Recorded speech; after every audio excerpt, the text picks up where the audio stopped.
அனைவருக்கும் வணக்கம். நம்ம யூஜிடிஆர்பி மேக்ஸில் பார்த்தீங்கன்னா யூனிட் 3 பார்த்துட்ருக்கோம். அதில் பார்த்தீங்கன்னா நம்ம வந்து பெர்னாலிஸ் ஈக்குவேஷன் வரைக்கும் கம்ப்ளீட்டாக முடிச்சிட்டோம். அதில் எல்லா மாடல்லையுமே நிறைய சம்ஸ் போட்டிருக்கோம். அதெல்லாம் தொடர்ந்து வந்து நீங்கள் ப்ராக்டிஸ் பண்ணுங்கள். ப்ராக்டிஸ் பண்ணிங்கனாவே உங்களுக்கு ஒரு நல்ல ஐடியா கிடைக்கும். Laplace transform, inverse Laplace transform unit 3ல் நம்ம முடிச்சிட்டோம். ஸோ இப்போ வந்து நம்ம பேலன்ஸ் உள்ள 1-2 டாபிக் மட்டும் பார்த்துட்டோம்னா யூனிட் 3 கவர் ஆயிரும். அந்த வரிசையில் நம்ம வந்து இப்போது எக்ஸாக்ட் டிஃபரன்ஷியல் ஈக்குவேஷன் பார்க்க போகிறோம். எக்ஸாக்ட் டிஃபரன்ஷியல் ஈக்குவேஷன் என்னென்னா m and n are functions of x and y. அப்படி இருந்ததுன்னா ஈக்குவேஷன் எப்படி இருக்குன்னா m d x plus n d y equal to 0 is called exact. எம்மும் என்னும் functions of x and y, அதாவது எம்மும் என்னும் ஃபங்க்ஷன்ஸ் ஆஃப் எக்ஸ் அண்ட் ஒய்னா ஈக்குவேஷன் எப்படி இருக்கும்னா m d x plus n d y equal to 0 is called exact equation. M and n are the functions of x and y, then the equation m d x plus n d y equal to 0 is called exact differential equation. இதில் இந்த exact differential ஈக்குவேஷனில் இந்த if and only if condition என்னென்னா mdx plus ndy equal to 0 இருந்ததுன்னா m by y equal to n by x.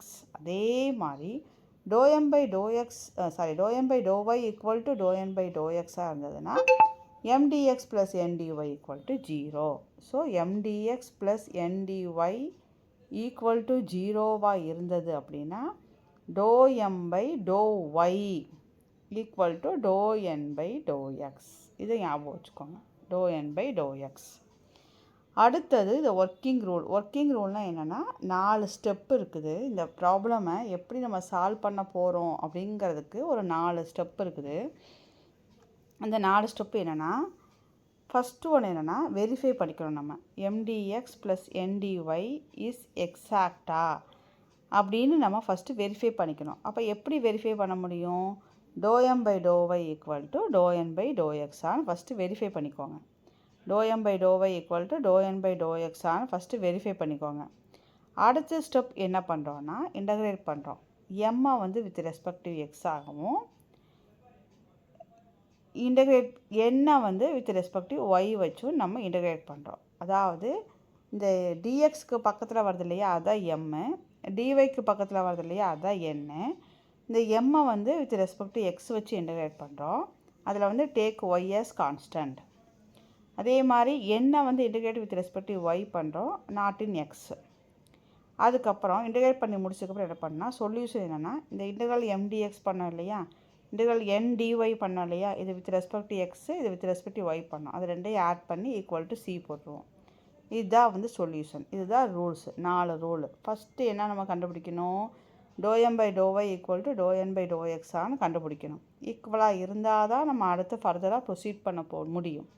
ஈக்குவலாக இல்லைன்னா அது எக்ஸாக்டிலே கிடையாது. அதனால் நம்ம அதோட நம்ம ஸ்டாப் பண்ணிடுவோம். ஸோ இதுதான் ஃபஸ்ட்டு ஸ்டெப்பு. இதை கிளியராக போட்டு முடிச்சுட்டு இன்டகிரேட் பண்ணணும். எம்மை வந்து வித் ரெஸ்பெக்ட் எக்ஸ் ஆகவும் என்னை வந்து வித் ரெஸ்பெக்ட் ஒய்யும் பண்ணிவிட்டு சொல்யூஷன் இந்த ஃபார்மேட்டில் எழுதிடுறோம். இதுதான் வந்து 4 ஸ்டெப்பு, 4 ரூலு. சரிங்களா?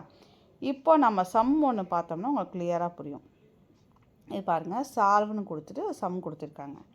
ஃபஸ்ட்டு இது எக்ஸாக்ட் ஈக்குவேஷனானு ஃபஸ்ட்டு நம்ம எப்படி கண்டுபிடிப்போம்? M d x plus n d y equal to 0 கொடுத்துட்டாங்க.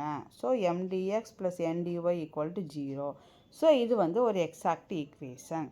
இதில் எம் இது, என் இது. அப்போ எம் ஈக்குவல் டு போட்டுக்கலாம். இது என்ன பண்ணுவோம்? எம்மை வந்து வித் ரெஸ்பெக்டிவ் என்ன பண்ண சொன்னோம்? வித் ரெஸ்பெக்டிவ் ஒய் சொன்னாங்க. With respective y. அப்போ இதை பண்ணுவோம், என்ன வரும்? இது வராது. இதுக்கு என்ன வரும்? -4x மைனஸ் இதை பண்ணுவோம் -4y. அடுத்து n எழுதுங்க. இதை வந்து வித் ரெஸ்பெக்டிவ் எக்ஸ் பண்ணுங்கள். இப்போ -4y -4x. இப்போ ரெண்டும் சேமாக வருதான்னு செக் பண்ணுங்கள். m by yயும் n by xம் ஈக்குவலாக வருது. அதனால் இது வந்து எக்ஸாக்ட் ஈக்குவேஷன். இது வந்து எக்ஸாக்ட் ஈக்குவேஷன். அடுத்து என்ன பண்ணணும்? Integral MTX. இந்த ரூல்ஸ் இன்னொரு டைம் நீங்கள் ரீகால் பண்ணிங்கன்னா புரிஞ்சு போயிடும். இப்போ ஃபஸ்ட்டு என்ன கண்டுபிடிச்சோம்?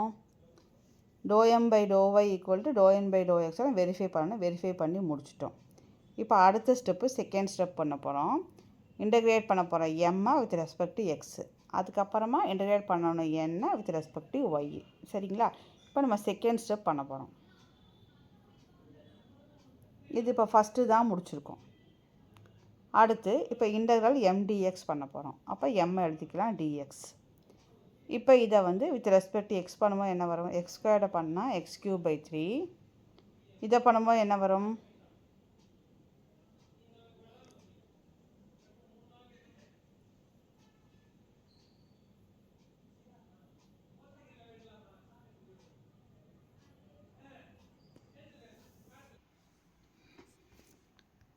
ஸோ ஃபஸ்ட்டு இப்போது இன்டகிரேஷன் பண்ண போகிறோம். எக்ஸ் ஸ்கொயர்டை பண்ணால் எக்ஸ் கியூப் பை 3. இங்கே பண்ணும்போது என்ன வரும்? -4 வந்து கான்ஸ்டண்ட்டாக வச்சுட்டா எக்ஸ் ஸ்கொயர் பண்ணும்போது எக்ஸ் ஸ்கொயர் பை 2 வரும். ஒய் அப்படி வச்சுக்குவோம். அடுத்தது பண்ணும்போது பார்த்திங்கன்னா நம்மளுக்கு 0 ஆயிரும். ஸோ இது 2 கேன்சல் ஆயிரும். அதனால தான் இங்கே -2 எக்ஸ் ஸ்கொயர்டு ஒய் போட்டிருக்கோம். இங்கே இன்டகிரேட் பண்ணும்போது 2y² X. So integral MTX என்ன வந்திருக்கு பாருங்கள், x cube by 3 -2x² y -2y² x. இந்த எக்ஸ் எப்படி வந்துச்சுன்னு புரியுதான்னு பார்த்துக்கோங்க. இன்டகிரல் டிஎக்ஸ் வந்து எக்ஸ். சரிங்களா? இப்போ நம்ம எம்டிஎக்ஸ் முடிச்சிட்டோம். அடுத்து என்டிஒய் பண்ணலாம். என் என்னது?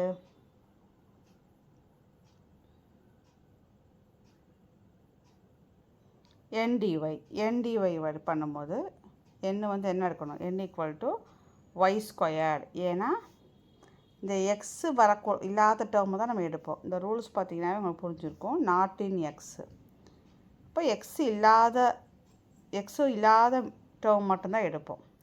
ஸோ அதனால் வெறும் y² மட்டும் எடுத்திருக்கோம்.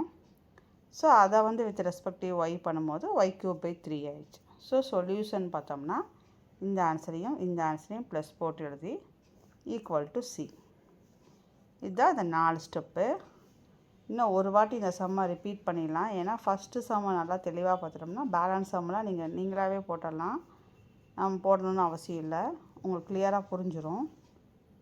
இந்த 4 ரூல்ஸை ஃபஸ்ட்டு ஞாபகம் வச்சுக்கோங்க. இதுதான் மெயின்.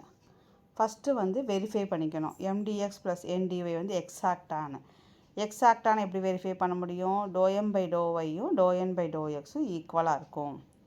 அடுத்து இன்டகிரேட் பண்ணுற எம்மை வித் ரெஸ்பெக்டிவ் எக்ஸு. அப்போ வந்து ஒய்யை வந்து கான்ஸ்டண்ட்டாக டினோட் பண்ணிக்கணும். அடுத்து இன்டகிரேட் பண்ணுற எண்ணை வித் ரெஸ்பெக்டிவ் ஒய், அதை எக்ஸு இல்லாமல் உள்ளதை எடுப்போம். Not in x. சரிங்களா? இப்போ இதான். அப்புறம் ரெண்டையும் சொல்யூஷன் வந்து ரெண்டையும் போட்டு = C போட்டுருவோம். இது வந்து 4th ஸ்டெப்பு. ஸோ இதில் கொஸ்டினில் இது எம்மு, இது என்னு. ஸோ ஃபஸ்ட்டு வெரிஃபை பண்ணிக்கலாம். ∂M/∂yயும் ∂N/∂xயும் கண்டுபிடிச்சா சேமாக வந்துடுச்சு. ஸோ இது எக்ஸாக்ட்டு. அதனால் அடுத்து கன்டினியூ பண்ண போகிறோம். ஸோ கன்டினியூ பண்ணுறதுக்கு என்ன பண்ணணும்? ஃபஸ்ட்டு இன்டகிரல் MDX போடுறோம். MDX அப்போ என்ன வரும்? இன்டகிரேட் பண்ணோம். அப்போ x³ பை 3. இதை பண்ணும்போது -2x² ஒய். இதை பண்ணும்போது -2y² எக்ஸு. இல்லை ஒய்யை வந்து கான்ஸ்டண்ட்டாக தான் நம்ம ட்ரீட் பண்ணியிருக்கோம். அதனால தான் அந்த இதில் 0 வந்துடுச்சு. சரிங்களா? அடுத்தது NDY பண்ணுறோம். எக்ஸ் இல்லாத மட்டும் தான் பொறுக்கி எடுக்கணும். அப்போ y² மட்டும்தான் வரும். இப்போ y³ பை 3. ஸோ இது ரெண்டையும் ஆட் பண்ணி = C போட்டுறணும். அடுத்த ஸ்டெப்பில் 3யை வந்து LCM எடுத்தால் x³ + y³ மைனஸ் இங்கேயும் 3ஆல் இன்ட்டு பண்ணுவீங்க. அப்போ 6 வரும். இங்கேயும் 6 வந்துடும். ஸோ இங்கே என்ன வந்துடுச்சு? -6x² Y. இங்கே -6y² எக்ஸ் வந்துடுச்சு. இப்போது இதிலேருந்து எதாவது காமனாக எடுக்க முடிஞ்சால் பார்த்தா -6xy காமனாக எடுத்துடலாம். இப்போ இங்கே மிச்சம் வந்து எக்ஸு, இங்கே மிச்சம் வந்து ஒய். அதை நோட் பண்ணிக்காங்க. இது ரெண்டுலேருந்து LCM 3ஆல் இன்ட்டு பண்ணிவிட்டு காமனாக எடுக்க வேண்டிய -6xy காமனாக எடுத்துகிட்டு பேலன்ஸ் வந்து x + yன்னு போட்டிருக்கோம். இங்கே அந்த 3 வந்து இங்கே போயிடுச்சுன்னா 3Cன்னு வந்திருக்கும். 3Cயை வந்து அகைன் Cன்னு டினோட் பண்ணிடும். அவ்வளோதான். இதுதான் ஃபஸ்ட்டு சம். செகண்ட் சம் இனி இப்போ தெளிவாக புரிஞ்சிருக்கும். கொஞ்சம் ஸ்பீடாக போயிடலாம். இது எம்மு, இது என்னு. ஸோ ஃபஸ்ட்டு வந்து எக்ஸாக்டானு பார்க்கலாம். M = இது, N = இது. M = x² - ay. ஃபஸ்ட்டு வந்து ஈக்குவலாக இருந்துச்சு இல்லைங்களா, நம்ம ஒரே சைடு கொண்டு வந்துட்டு ஈக்குவல் டு 0ன்னு போட்டோம். ஸோ இது எம்மு, இது என்னு. இப்போ x square minus a y m n எழுதும் போது மைனஸ் சைனோடு எழுதுங்க. அப்போ minus a x plus y square ஆர். இதை மறந்துடக்கூடாது, இதை எழுதிடக்கூடாது. நம்மளுக்கு வந்து ஃபார்மட் வந்து எம்டிஎக்ஸ் ப்ளஸ் என்டிஒய் தான். ஸோ இங்கே ப்ளஸ்ஸு தான் வரணும். அப்போ இது மைனஸ்ஸு, இது ப்ளஸ் ஆயிரும். புரியுதுங்களா? அதை நோட் பண்ணிக்கோங்க.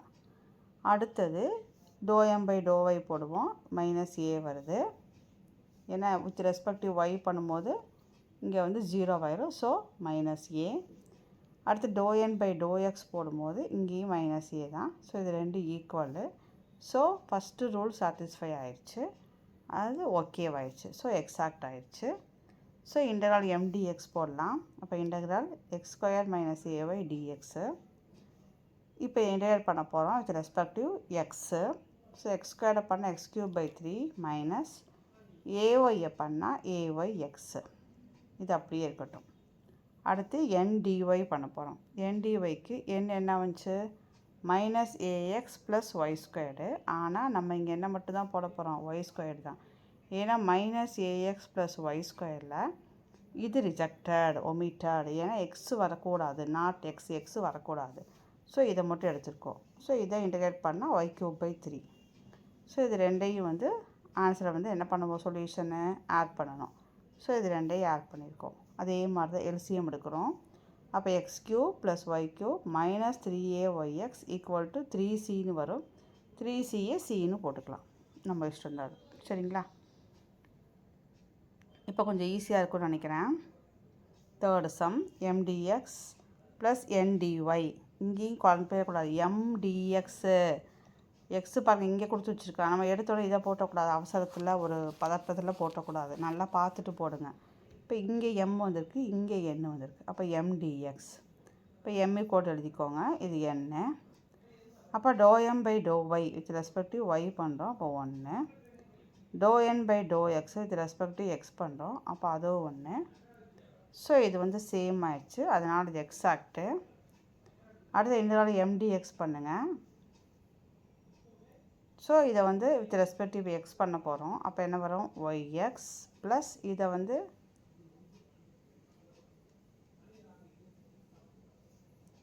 அப்போ u into sin x dx பண்ணுவோம். என்ன வரும், மைனஸ் cos x வரும். uv minus integral v du தானே போடுவோம். ஸோ sin x dx பண்ணும்போது மைனஸ் cos x ஆயிரும். மைனஸ் எக்ஸை பண்ணால் 1 uv minus integral v du. uv minus integral v du. So u வந்து எக்ஸு, v வந்து minus cos x. Minus integral v du பண்ணும்போது v வந்து மைனஸ் cos x. அதை with respective திரும்ப வந்து டிஃப்ரென்ஷியேட் பண்ணும்போது நமக்கு என்ன வரும், du பண்ணும்போது 1 வந்துடும். அப்போது மைனஸ் cos x பண்ணும்போது நம்மளுக்கு என்ன வந்துடும், அகெயின் வந்து மைனஸ் sin x ஆயிரும். கரெக்டுங்களா? ஸோ udv மெத்தடில் இன்டெகிரேட் பண்ணியிருக்கிறோம். அடுத்தது yx minus x cos x minus minus plus ஆயிரும். இது வந்து mdx. இது நல்லா தெளிவாக ஒரு டைம் பார்த்துக்கோங்க. குழப்புற மாதிரி இருந்துச்சா தனியாக சைடில் ஒரு சம் மாதிரி போட்டுட்டு வந்து அப்புறம் சப்ஸ்டியூட் பண்ணுங்கள். இதை பண்ணுறோம், udv மெத்தடில் போட்டுக்கோங்க. அப்போ uv minus integral v du. u வந்து எக்ஸு, dvனா இதை வந்து இன்டெகிரேட் பண்ணோம், சைனை பண்ணுவோம், மைனஸ் cos x ஆயிடுச்சு. Minus integral v du. v வந்து பார்த்திங்கன்னா மைனஸ் cos x. du வந்து எக்ஸ் பண்ணால் 1 வந்துடும். திரும்ப மைனஸ் cos x பண்ணும்போது நம்மளுக்கு என்ன வந்துடும், மைனஸ் sin x வந்துடும். ஸோ அடுத்த ஸ்டெப்பில் வந்து மைனஸு ப்ளஸ் ஆக்கிடுங்க, அவ்வளோதான். அடுத்தது ndy பண்ணும்போது என்ன வந்துச்சு பாருங்கள். எண்ணில் இதான் என்ன, எக்ஸு வந்து ஒமிட்டட். ஸோ -2e⁻y மட்டும் எழுதுனா போதும். -2e⁻y dy போட்டிருக்கோம். சரிங்களா? அடுத்து இதை வந்து இன்டெகிரேட் பண்ண போகிறோம். இன்டெகிரேட் பண்ணும்போது e⁻y பண்ணால் அதே e⁻y தான் வரும் இல்லையா? ஸோ சொல்யூஷன் போட்டு இது ரெண்டையும் ஆன்சர் எழுதிங்க, அவ்வளோதான். ஸோ இந்த மாதிரி தான் வந்து நம்ம கண்டுபிடிக்கணும். mdx plus ndy equal to 0வான்னு பாருங்கள். அடுத்த ஸ்டெப்பில் ∂m/∂yயும் ∂n/∂xம் ஈக்குவலானு பாருங்கள். அப்புறம் இன்டெக்ரல் mdx கண்டுபிடிங்க. அப்புறம் இன்டெக்ரல் ndy கண்டுபிடிங்க. இன்டெக்ரல் mdx கண்டுபிடிக்கும் போது y வந்து கான்ஸ்டன்ட்டு, ndy கண்டுபிடிக்கும் போது எக்ஸோ இருந்ததுன்னா அந்த எக்ஸோட டேர்மை ஒமிட் பண்ணிடலாம், ஒய்யை மட்டும் கன்சிடர் பண்ணால் போதும். ரெண்டையும் ஜாயின் பண்ணிடுறோம். ஏதாவது எல்சிஎம் எடுக்க முடிஞ்சால் எல்சிஎம் எடுங்க. அதுக்கப்புறம் ஒரு ஈக்குவேஷன் ஃபார்மேட் கொண்டு வாங்க, அவ்வளோதான். இதுதான் வந்து எக்ஸாக்ட் டிஃப்ரென்ஷியல் ஈக்குவேஷன். இதில் இன்னும் கொஞ்சம் பார்க்கணும், சம்ஸ் பார்க்கணும். அதாவது நம்ம அடுத்த வீடியோவில் பார்க்கலாம். ஏதாவது டவுட்னா கமெண்ட் பண்ணுங்கள், லைக் போடுங்க, ஃப்ரெண்ட்ஸுக்கு ஷேர் பண்ணுங்கள். நன்றி, வணக்கம்.